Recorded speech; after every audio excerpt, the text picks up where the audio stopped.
The twin suns of Kepler 442b cast long shadows across William's farm as he guided his hover tractor through the crystalline wheat fields.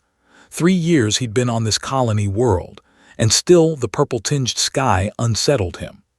Earth was a memory now, a blue marble he'd left behind when the expansion program promised land, freedom, and a fresh start. He was checking the irrigation nodes near the eastern perimeter when he heard it. A sound faint, almost like crying. William killed the engine and stepped down, his boots crunching on the violet soil. The sound came again, weaker this time. He followed it to a small crater, recently formed, still smoking at the edges. An escape pod, or what remained of one, lay embedded in the earth like a broken tooth. The hatch was already open. Inside, wrapped in a thermal blanket that shimmered with alien technology, was a child. No, not quite a child. The proportions were wrong.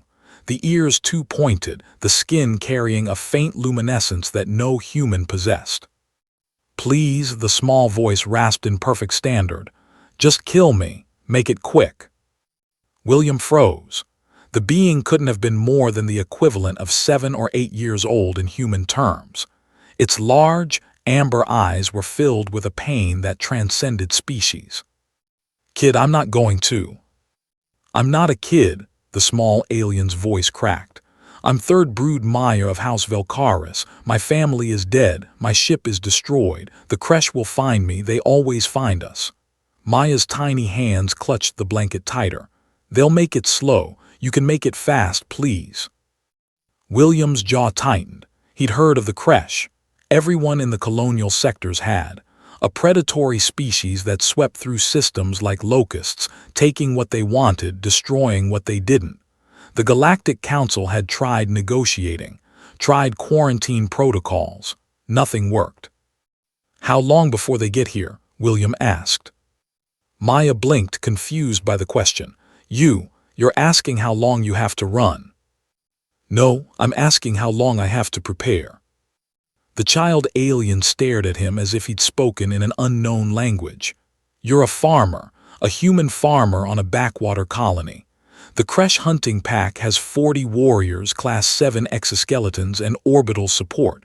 You have, what? Farming equipment." William smiled, and it wasn't a kind smile. It was the smile of a species that had clawed its way from the caves to the stars, that had survived ice ages and world wars and its own worst instincts. "Kid, Maya, you clearly don't know much about human farmers."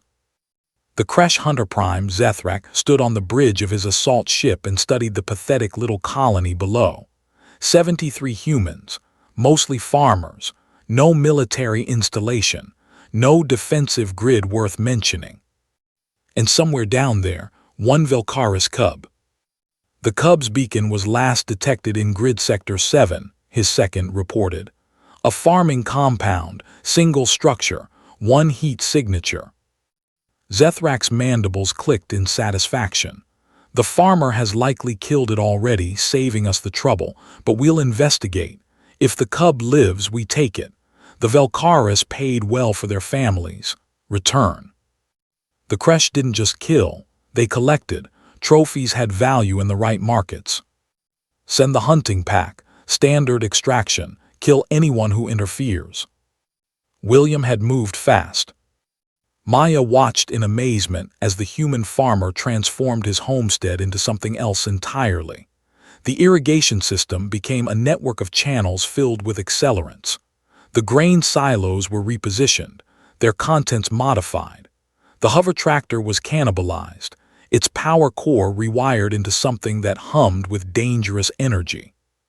"Your people don't fight," Maya said quietly, watching William work. "The Galactic Council profiles say humans are cooperative, diplomatic, prefer trade to combat." William didn't look up from the plasma welder he was using. "We are, right up until we're not." "You're one person." "Nope." William finally met Maya's eyes. "I made some calls, communities coming." Within 2 hours, 17 other farmers had arrived. They came with their own equipment, their own modifications, their own grim determination. William greeted each with a handshake and a nod. Old Man Chen brought his mining charges. The Nakamura sisters arrived with their industrial fabricators, already printing something that looked disturbingly like rifle stocks. Marcus, the colony's mechanic, had somehow weaponized his welding drones. "They're coming for one kid," Chen asked, checking his charges. "They're coming for one of our kids," William corrected. "She asked me for help, that's enough." The farmers nodded. In the colonial frontier, that was indeed enough. The Kresh hunting pack descended like vengeful gods, their exoskeletons gleaming in the sunset. 40 warriors, each standing 3 meters tall, armed with plasma cutters and neural disruptors. They found the farm quiet. Too quiet. Zethrak raised one clawed hand, signaling caution. His sensors detected heat signatures inside the main building. The cub was there. And 18 adult humans. He clicked his mandibles in amusement. The farmers think to make a stand. How quaint. Team 1 breach the main structure. Team 2 secure the... The ground exploded.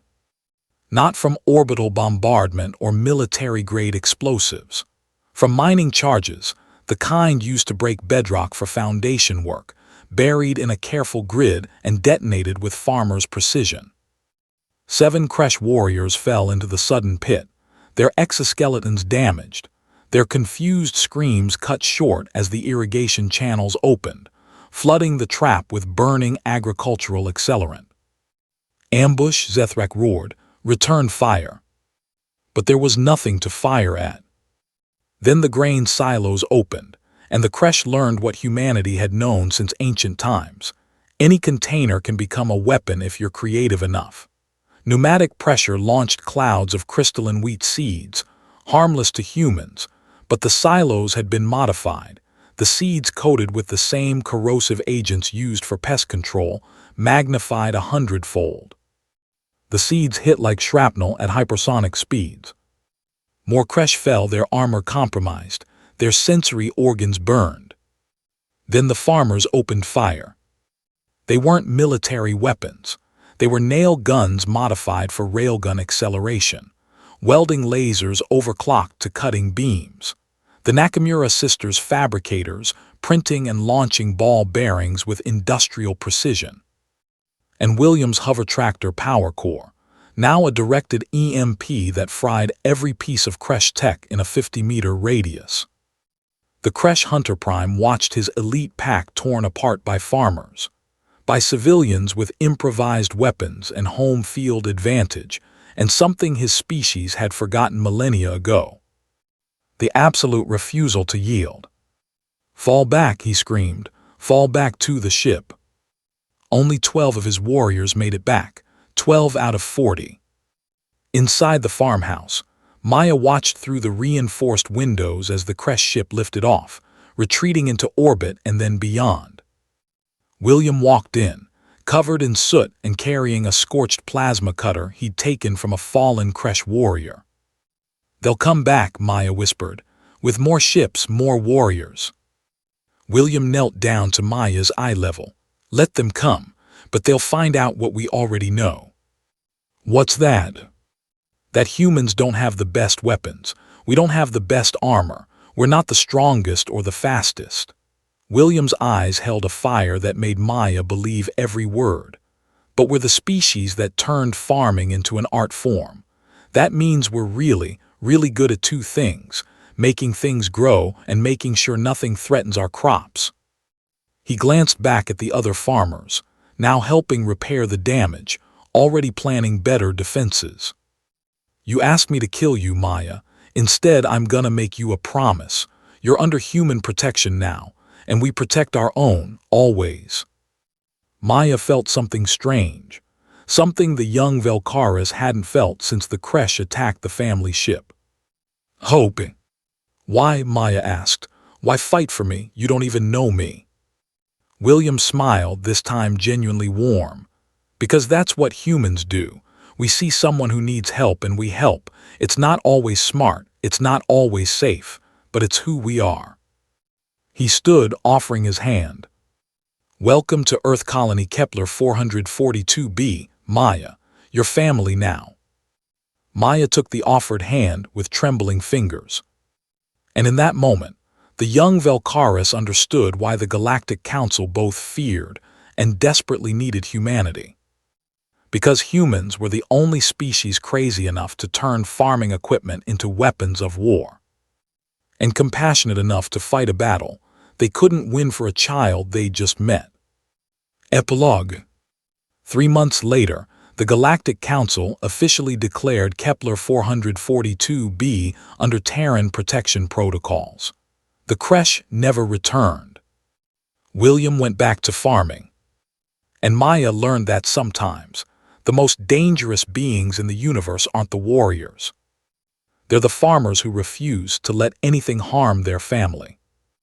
Even if that family just fell from the sky, wrapped in an alien blanket.